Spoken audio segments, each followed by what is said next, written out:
The moment my plane touched down at Manas International Airport in Bishkek, I felt a sense of adventure. Kyrgyzstan, a land of rugged mountains, endless green pastures and a nomadic spirit, had long been on my travel list. With its breathtaking landscapes, warm-hearted locals and rich cultural heritage, I knew I was about to embark on a journey like no other. Day 1. The heartbeat of Bishkek. Bishkek greeted me with a mix of Soviet-era architecture and modern vibrance. I strolled through Ala-Kul Square where the massive statue of Manas, the legendary Kyrgyz hero, stood tall against the backdrop of the snow-capped Tien Shan mountains.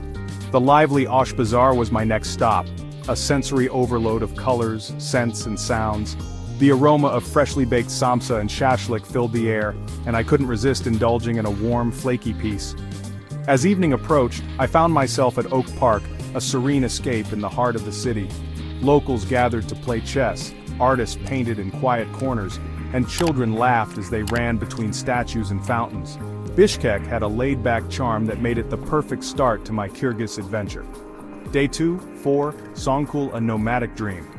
Eager to experience Kyrgyzstan's true essence, I ventured to Song-Kul Lake, a remote alpine gem cradled by rolling green meadows. The journey up winding dirt roads was bumpy, yet thrilling. As we ascended, the modern world faded away, replaced by endless plains and herds of wild horses galloping freely. Upon arrival, I was welcomed by a nomadic family who invited me into their yurt, a traditional Kyrgyz dwelling. The warmth of the felt-lined structure and the hospitality of my hosts made me feel at home.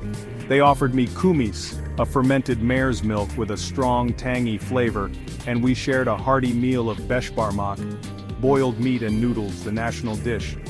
The days at Song-Kul were magical. I rode a horse across the vast steppe, watching the golden light of sunset paint the hills. At night, the sky transformed into an ocean of stars so clear and infinite that it left me in awe. There was no internet, no city noise, just the whispers of the wind and the occasional neighing of horses.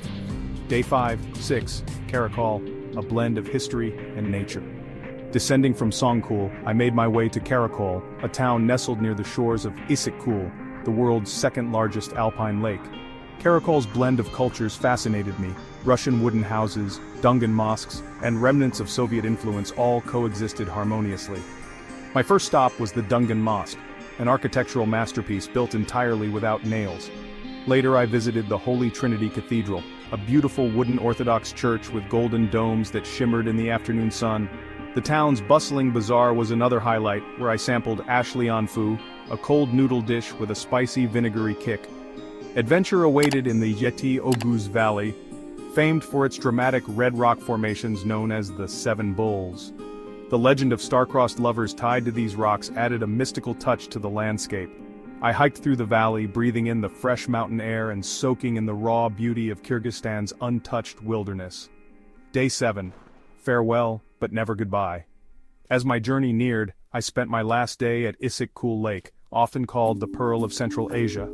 The water shimmered like a sapphire under the morning sun, and I took a moment to reflect on the experiences of the past week. Kyrgyzstan had offered me more than just stunning landscapes. It had given me a glimpse into a way of life deeply rooted in nature and tradition.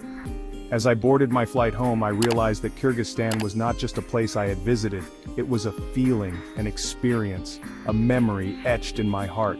The call of the celestial mountains would forever whisper in my soul, urging me to return one day.